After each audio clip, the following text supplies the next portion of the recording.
Hi, everyone. This is Connie Zabo-Schmucker, and I am happy to welcome you to Spotlight on Bicycling. And we've got three people from the Major Taylor Coalition, Daniel Lee, Anthony Bridgeman, and Julia Moore joining us to talk about the Major Taylor Coalition and some of the events and initiatives that they've got coming up. So I'm really excited to hear from them, and I'm going to go ahead and stop sharing my screen. Next week, just wanted to let you know, I've got Health by Design. Some of their staff is going to be talking about some of the bicycling initiatives they're doing in Central Indiana and statewide. So we'll be able to hear from them. And let me stop sharing my screen, and I'm going to have Julia Moore share her screen. I'm gonna share mine in a minute when we just start talking about the mural. But okay, all right, that's fine. So for any of the three of you, what is the Major Taylor Coalition, and what are some of the goals that you're wanting to do with that? So let any of you two. Anthony, did you want to start off, or? No, go for it. Okay, so the Major Taylor Coalition is a very loose, unofficial, but passionate organization of really just people, who have a common interest in kind of furthering the legacy of Marshall Major Taylor, 1899 world champion, a pioneering African-American athlete, Indianapolis native, in his hometown.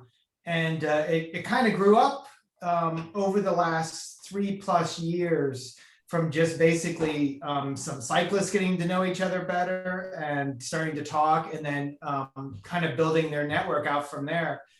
And I guess it kind of, it started in a couple different directions, because there's a gentleman in our group named Doug Day, who's a community activist who was really thinking about Major Taylor. And then kind of separate from that, Anthony and I were both cyclists and first connected really through Strava, and not even meeting in person, but then met in person for lunch, and we started talking about Major Taylor, and we actually raised the idea of a mural to honor him. And then Anthony was friends with or knew Julia through his work at the Indianapolis Children's Museum, and he knew, I think he met Doug at the Indy Crit. And then we also brought in Kisha Tandy, who has been a great help. She's the curator of the Major Taylor collection at the Indiana State Museum. So that's kind of the short answer. And really anyone's welcome to be part of it. And we can talk a little bit more about that later. But yeah, it's just a group of Indianapolis cyclists. Awesome. Anthony, did you want to add anything?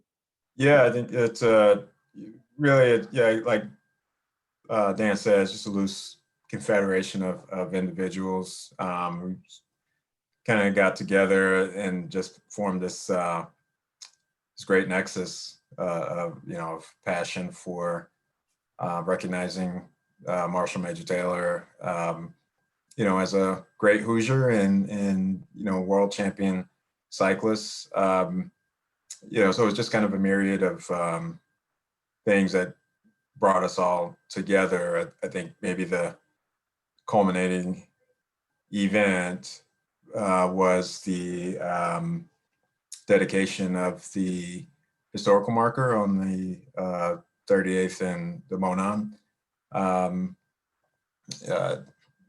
So that was a pretty awesome event, because we had several community members, and we had Karen Donovan, who is the great granddaughter of Major Taylor.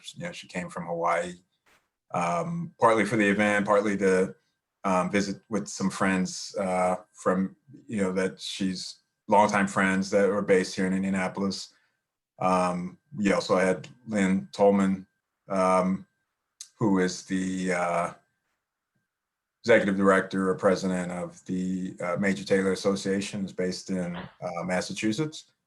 Yeah, so it was just a great culmination of folks coming together, and it just really provided a great synergy for us to think beyond the historical marker. Obviously, as Dan and I were great advocates for a mural project, but then additional conversation was spurred from that to think about the 38th and the Monon Bridge that's now in existence. At the time it was under planning, but that's another iteration of a way to honor Major Taylor. And then obviously another great project that's on the horizon is an exhibition about Major Taylor that'll be at the Indiana State Museum in 2022.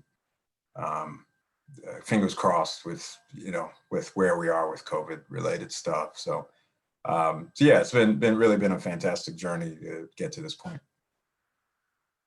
Yeah, I wanted to add that the reason I wanted to get involved was that, the people that were interested in Major Taylor were not just limited to bicyclists, not just limited to historians, not just limited to community activists, but it was just such a wide spectrum of people that all came together at this point and, started to think about, okay, beyond the historic marker, how can we do this beyond the Major Taylor Velodrome, which not a lot of people visit?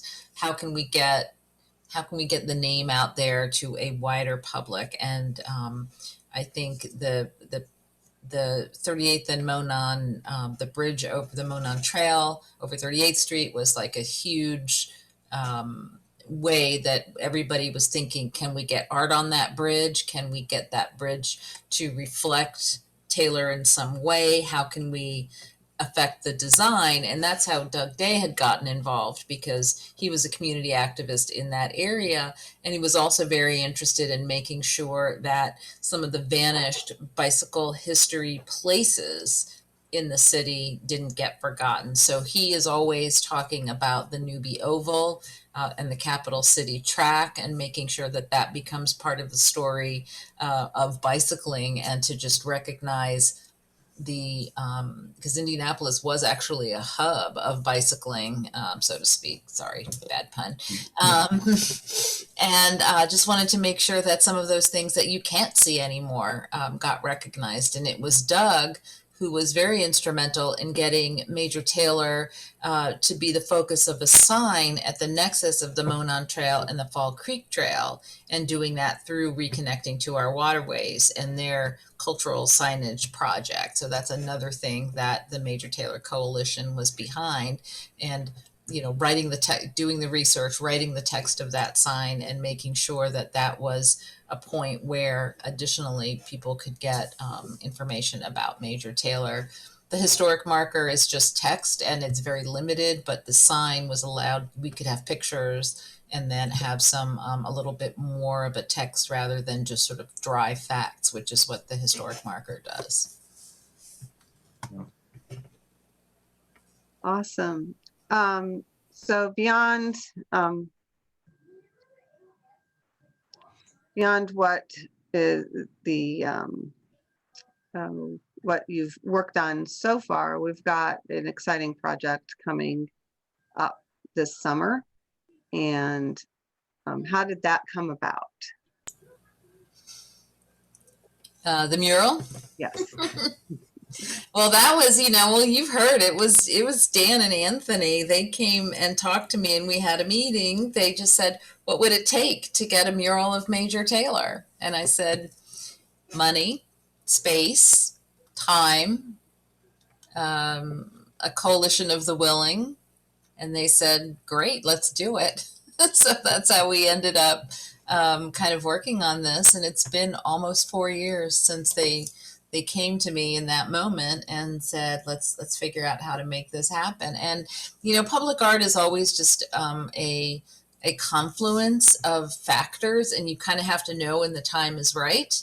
And so, you know, really building up, and a lot of work with a lot of people to just build up the Major Taylor name really had to you know, come before the actual mural project itself. And that's where the Major Taylor Coalition really played. And I really, the whole first couple of years was just talking to everybody and getting the name out there and getting people to wonder, well, why isn't there anything? Why don't we know more about Major Taylor? And that's kind of the way it happens. And then, you know, by the time the mural project was actually ready to start its sort of the detail work, you know, the Coalition of the Willing was already there, and it was already kind of in the air in the city. And that made it really, really easy to fit into a project that was already kind of coalescing, which was all of these portrait murals all over the city. You know, and then we ran into, and then we were able to use that as a springboard for the entire Legends Mural project, which is a collaboration between the Arts Council and the Bicentennial Commission, the city of Indianapolis, and to think about, okay, what, you know, the timing of our bicentennial in Indianapolis, and how can we look at the bicentennial and look at art and look at public art and really lean into something that we're already doing, which are these amazing portrait murals of people like Kurt Vonnegut, like James Whitcomb Riley, like the Indiana Avenue Jazz Legends, and say, who are these sort of cultural touch points? And in particular, who are cultural touch points that no one knows are cultural touch points until you think about it and you go, oh yeah, you know, they were pretty important, and they had a connection to Indianapolis. And that's where Major Taylor really came in, is that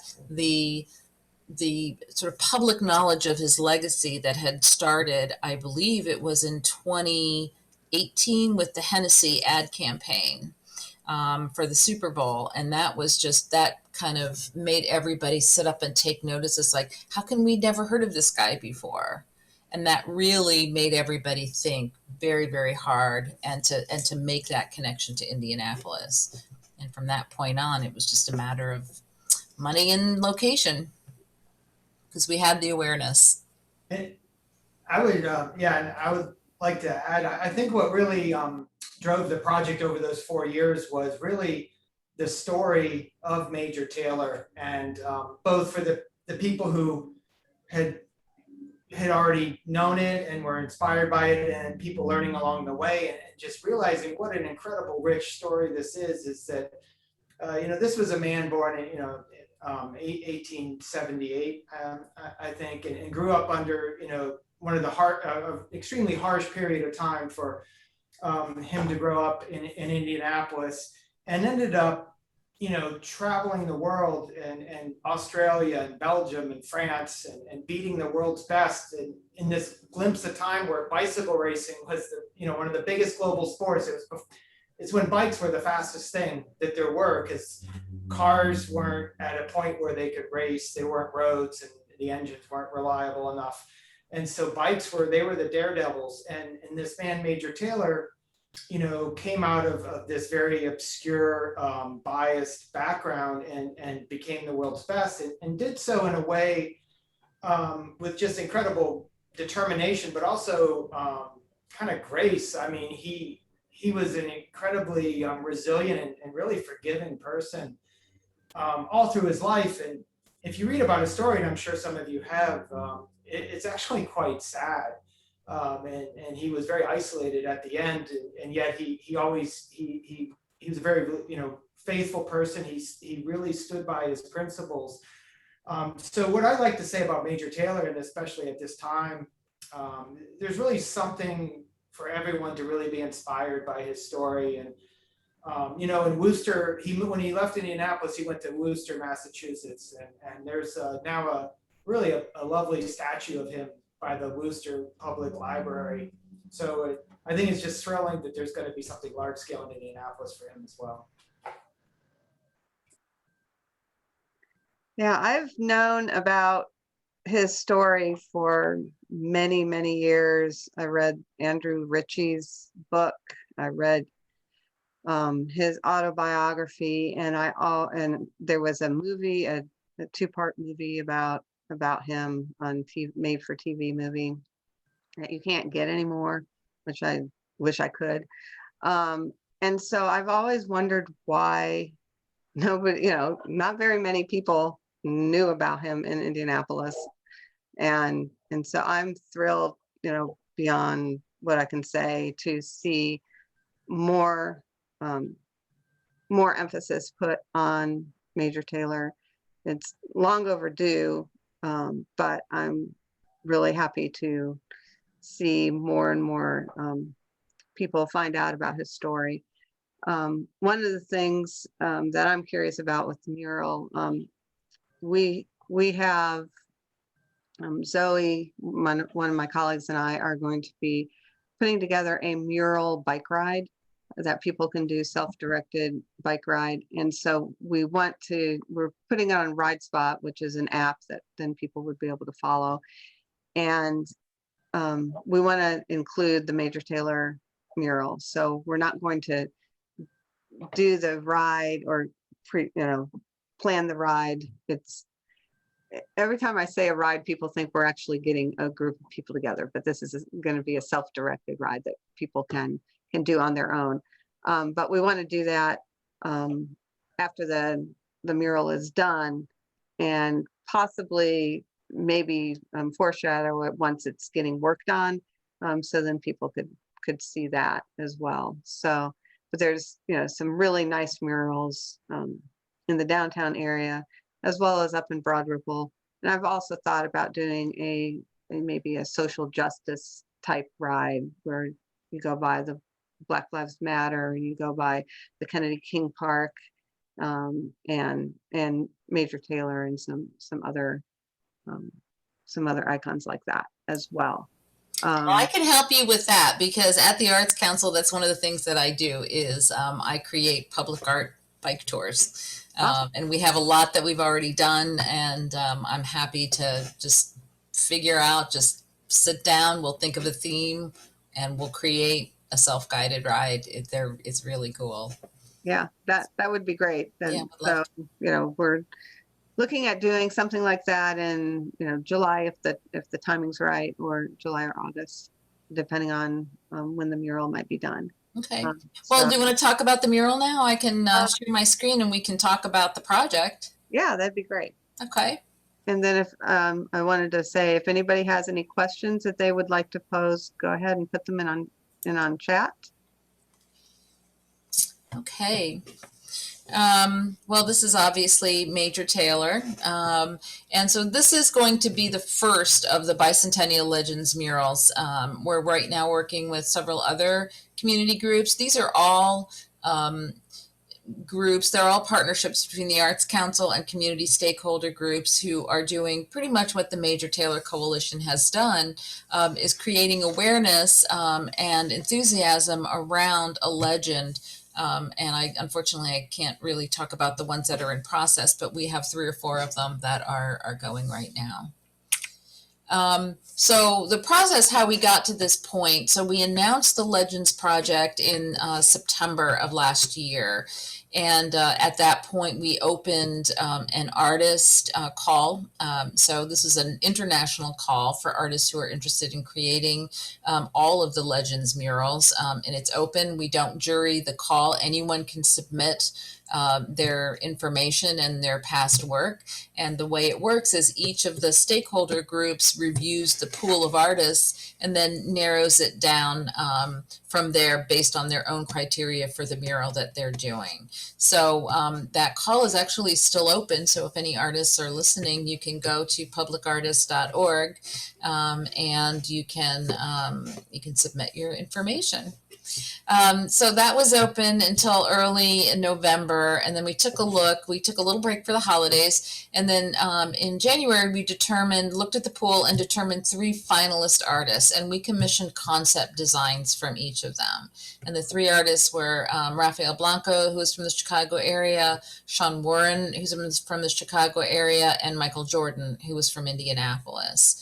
And then in the middle of February, we unveiled the concepts. and presented them to the public. And we had an event on February 19th, which was really cool, where it was a Zoom event where all of the artists got to talk about their designs and their view and their vision for, their thoughts about Taylor and their vision for the mural. And then we had a panel, including Karen Donovan, who, as was mentioned, was Taylor's great-granddaughter. And then we also had Pete Nye, who was a bicycle historian. And then we had Anthony, help me with his name. It's been a minute since I thought. Rashawn Lahadi. Yes, Rasan Bahati, who is a bicycle racer himself, reacting to the concepts and, talking about their vision of Taylor and how each of the concepts kind of aligned with their own experience of Taylor, which were all very different because of the different ways they kind of touched his legacy. And then after the presentation, after that panel, we opened ourselves to public comments, and we received over 175 public comments that talked about the murals, that talked about Taylor, and really these comments were very, very instrumental in helping us decide which of the concepts was the one that was going to present Taylor's legacy in a way that was able to sort of inspire the most people to think about him and all of the facets that Taylor was. So we did eventually select Sean Warren, and I'll show you that concept in a second. But, we worked with, Sean had done a lot of research. He looked at a lot of images, and these are some of the key images that he used when he was thinking about Taylor. And one of the reasons we knew that his concept was for us was that these were our favorite images as well. And these were the things that, as a committee, we thought really spoke to Taylor's both his athleticism and his humanity, and gave a sense of who he was and his personality. And that's something that we talked about a lot, is how do we use art to get people to understand who someone is who has passed away that nobody alive actually has ever met? How do you capture that? And we thought that Sean did that really, really well. And so here's Sean on the left, and there's his design on the right. And Sean is a very interesting guy. He kind of put himself through school in a very, very self-directed way, and actually reminded me a lot of Taylor's own personal biography and his own sort of dedication and his own drive. Sean is also a classically trained artist. He studied in Florence, Italy. His style is very much influenced by this very peculiar combination of old master painters and the greatest illustrators in the United States. And that combination of fine art and illustration, which is a little bit more of a I would say more of an everyman kind of art, really drew us. And this design really drew us as well. And as you can see, it's a triple portrait of Taylor, taking three different eras of his career, as a young boy, as a mature racer, and then after he came back, he took about a 2-year hiatus in his career and then came back and raced. And so it's really showing him in these three different eras. And the way Sean works is he likes to do faces in black and white, and then have just touches of color in different places. So he combined the images of Taylor with a few touches of color. He included a quote, and this is a quote that was from Taylor's own autobiography, which was, I was a pioneer and therefore had to blaze my own trail, which really spoke to who Taylor was and the kinds of you know, it just encapsulated in that one sentence everything that he had done and everything that he had gone through in order to become who he was. And for those of you who are saying, wait a minute, look at that wheel. Bicycle wheels don't have fenders. We know that fender's going away. This is a concept design. It will not have a fender in the final design. And so this is how the design will look on the wall. And if you are familiar with this wall, it is the east-facing wall at 11 South Meridian Street. It's between Penn and Meridian, and that's Washington Street off to the right. So as you're heading west on Washington Street, this wall is right in front of you. And if you're wondering why it's only taking up this one little corner of the wall, that's because if you see the parking lot in the foreground, and I don't know if you can see my little arrow going around, but this parking lot has been purchased for a hotel project. So there is going to be a hotel built there, and so it just didn't make a lot of sense to spread the mural across the whole wall because it wouldn't be seen. But this edge of the wall is very, very well seen as you're going down the cultural trail and as you're driving, even when you sort of compensate for the hotel building that's going to be there in that parking lot. And here is a bigger view, just so you can see it.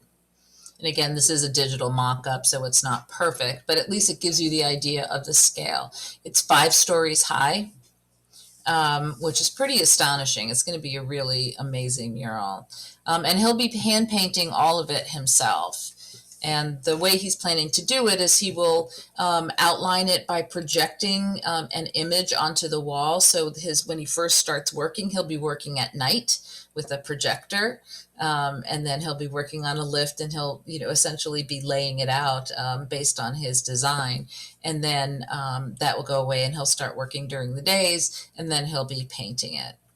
And I asked him, well, how do you think you're going to be doing it? Are you going to be doing it top down, bottom up, different, faces first? How are you going to do it? And he goes, well, I'll probably be doing it from the top down, and then finishing at the bottom. So that's the plan that he's going to do. And it's going to be very much like that, very much monochromatic, black and white, with very, these touches of color that you see to highlight different areas of the experience. So you're sort of wondering when we're going to get going. Obviously, when you're doing a mural project, weather is everything. Indiana, I know from experience, you can't really do much mural painting before the middle of May because the weather just isn't reliable enough. So we're going to start sort of mid to late May. It's going to take approximately 6 to 8 weeks.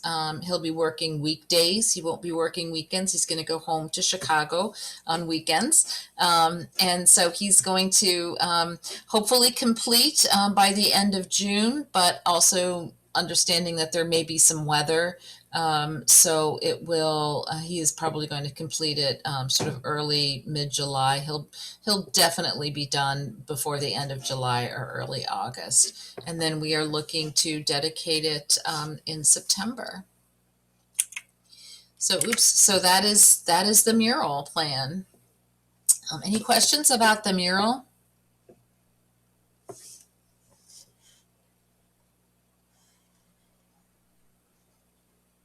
Connie, you think you're muted. I don't see anything in the chat. I was wondering if it's something. Can you repeat the name of the artist? Yes, his name is Sean Michael Warren. And then, is this something that if people wanted to see its progress could go down during the day while he's working on it? Yeah, absolutely. It's huge. You can't hide a 5-story mural. And so that's one of the things people are going, well, what's the dedication going to be like? Everyone's going to see it. And I said, yeah, everyone's going to see it. It's not going to be a surprise. It's not going to be behind a curtain or anything. But I think one of the cool things about the dedication is you get to hear from the artist, and you get to hear from a lot of people about how meaningful it has come to be in that very short time between the time it was finished and the time, it is formally kind of accepted into the city by its residents, really. Awesome. I think I had seen something that there was going to be another artist shadowing him. Is that correct? Yeah, so we are, one of the cool things about the Legends mural project is that we're hoping to use the opportunity to increase the capacity of more emerging artists to do this kind of work. And so when we asked for artists who were interested, we asked if they were interested in being a lead artist or in being an apprentice artist. So this gives some opportunity for some less experienced artists to gain some experience. The artist that we've selected, her name is Box. She goes by Box the Artist. And she is a great painter. I've actually done a couple projects with her, but she just doesn't have the experience to do big scale murals. And this is an opportunity for her to learn from someone who has got a ton of experience, you know, because there are a lot of technical issues. You know, how do you scale it up? How do you make sure, you know, you're standing on the ground? How do you create the mural so that it doesn't look distorted when you're looking 5 stories in the air, so that the head doesn't, I mean, what usually happens is the head will look really, really tiny and the body will look really, really, you know, out of proportion. But there's a lot of mathematical things that you can do so that when you're looking at it, that sort of difference in height and your viewpoint doesn't make the mural look distorted. And it's a little, it just takes a little practice. And I'm glad that that Sean is there to help Box learn how to do that. And then once she goes through this apprenticeship, and she is being paid, by the way, everyone's being paid. And so it's basically, she's earning some money. She's getting this great experience. She's, you know, makes a mentor relationship that's, you know, probably going to carry her through her career. And then she's ready to go and do more murals around town. So we're very excited about this. Sean always talks about his mentor, who was an artist whose name is Kent Twitchell. And I don't know if you know this, but there is a portrait mural of Dr. J in Philadelphia, and that's Kent Twitchell's. And so Sean's style is very influenced by Kent's, which is very cool. And that's one of my favorite murals, the Dr. J mural. Great, thank you. I don't know that we have, I don't see any other questions. So I guess we can go on to your next slide. Yeah. There we go. So I think if you're interested in learning sort of what's going on, and this is the next event from the Major Taylor Coalition. And Anthony, you're kind of behind this. Why don't you go ahead and talk about this event and what's happening? Sure. Yeah, so Michael Kranish, he wrote a really fantastic book about Major Taylor. And Michael is a investigative reporter with the Washington Post. And so, you know, he learned a bit about Taylor, and, you know, and I think it had the same kind of realization that a lot of individuals do. It's like, wow, why have I never heard more about this great man, you know, and what he overcame, and, you know, the fact that he was this, you know, this kind of sports legend and icon. You know, this individual who was technically the second Black sports hero.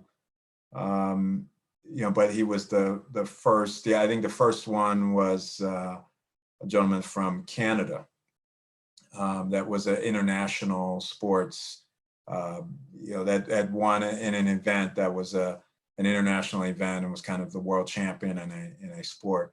But Taylor was the first American-born Black athlete to become a world champion. And so, you know, we hear about the Jackie Robinson, and we hear about Jack Johnson.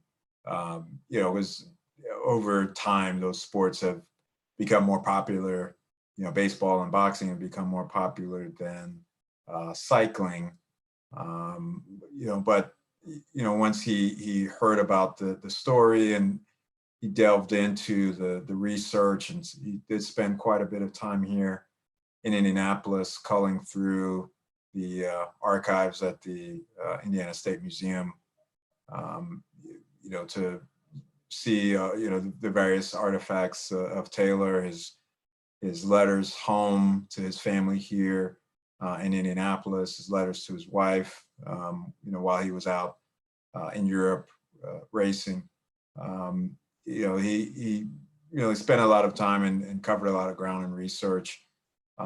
Michael Kranish did, and I think his book really does not only talk about Taylor, but really talk about the climate, the political climate, the economic climate, the kind of the racial climate that was happening at the time, when Taylor was ascending, as a young man, and then as a world-class athlete. And I think it really drew some, cogent parallels with some of the things that we're seeing today. Some things, obviously lots of progress in terms of race relations and, progress of African Americans, and then some things that, you notice that, well, some things have changed, but some things kind of stay the same. So, it's really a fantastic book. And we know that Michael had been looking for another opportunity to speak to an Indianapolis audience. He was here in 2019 and did a book talk in person when we did things like that, had in-person meetings and events. He did speak at the Indianapolis State, or the Indiana State Museum rather, in summer of 2019. So we, really jumped at the chance to have another opportunity to have Michael speak again. So the book talk will be tomorrow evening, 6:30. There's still some time to register for that. There's still plenty of spaces. We did kind of sell out the original slots for registrations, and then we were able to open some additional slots for folks to come on and listen in. So so looking forward to it. You can see the image there.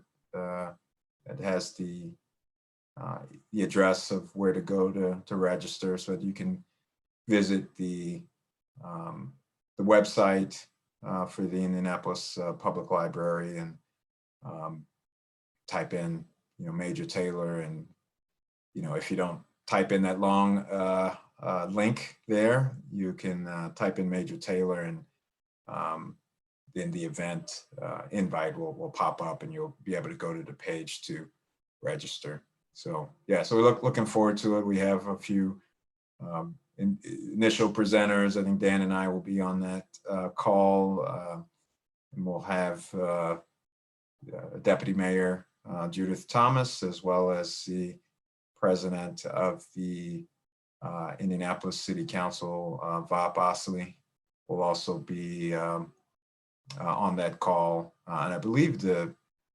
CEO of the library, Jackie Needis, will make some remarks as well. So should be a great event, and interesting precursor to the celebration of the mural, and all the things to come Major Taylor wise.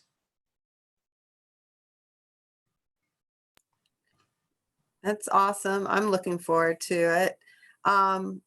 So how can people, if they want to find out more about Major Taylor or the Major Taylor Coalition, what are some ways that people could get involved?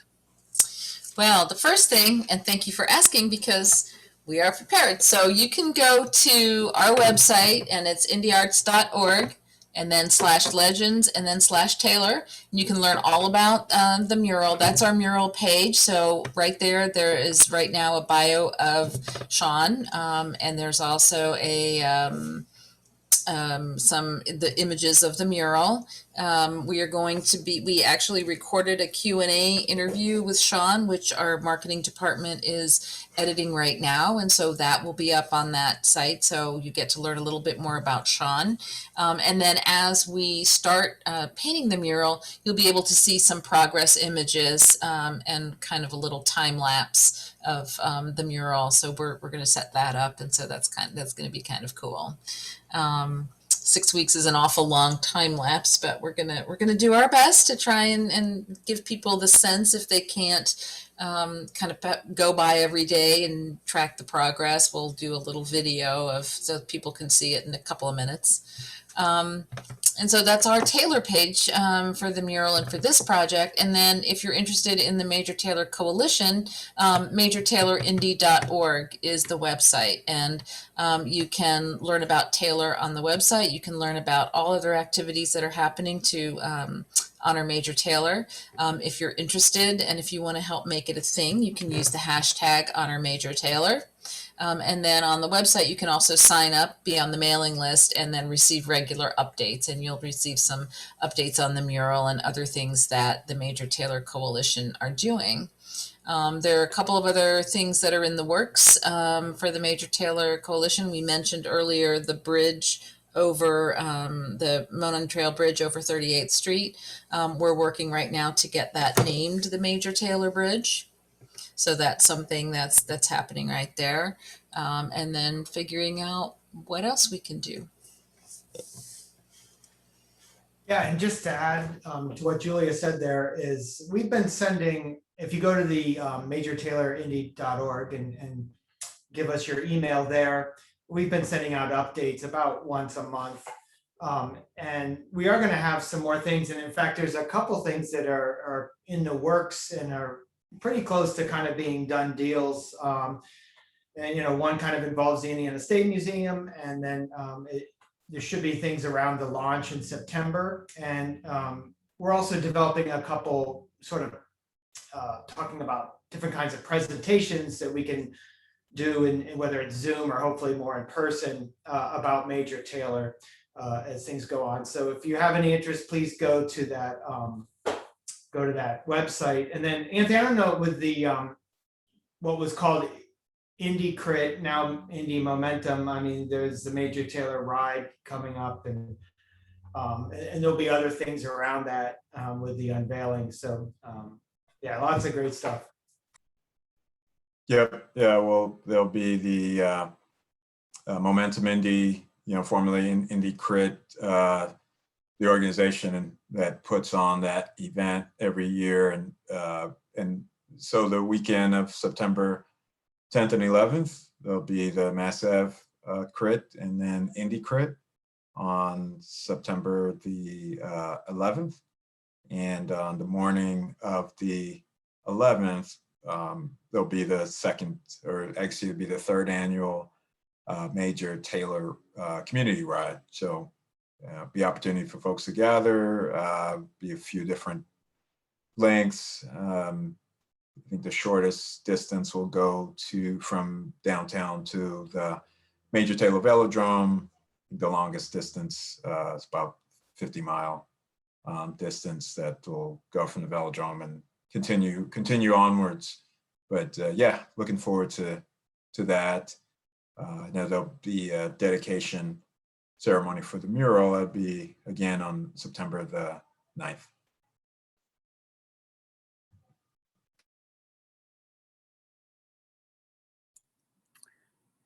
Do you have any additional information about the June 2022 Major Taylor Meetup?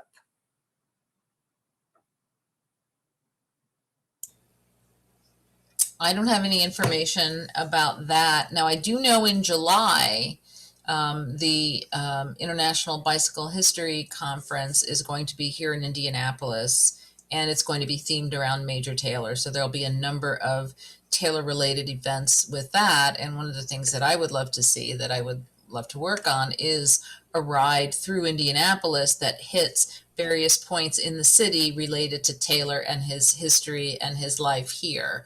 So that's, I'm looking forward to that.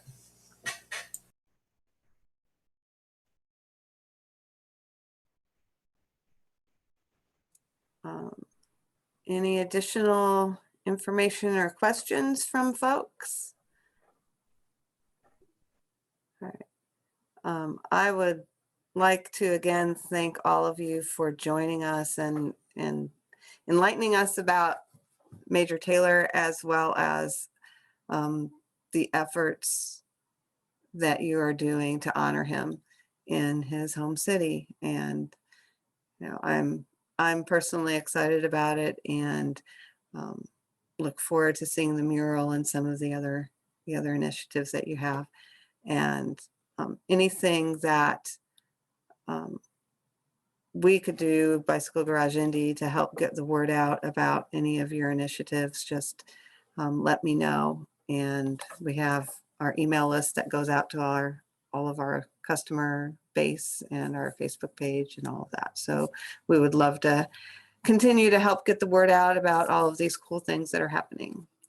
And then I'll double check. All right, so I don't see anything else in the chat other than thank you. The mural looks amazing, and thank you for all your work. Super cool projects.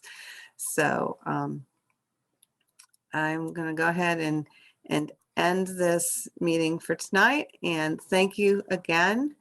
And I'll have the link up on BGI's page as well. So we'll go ahead and so thank you again. Take care. Have a nice evening. Thanks for having us. Thanks. Bye-bye. Bye. Bye.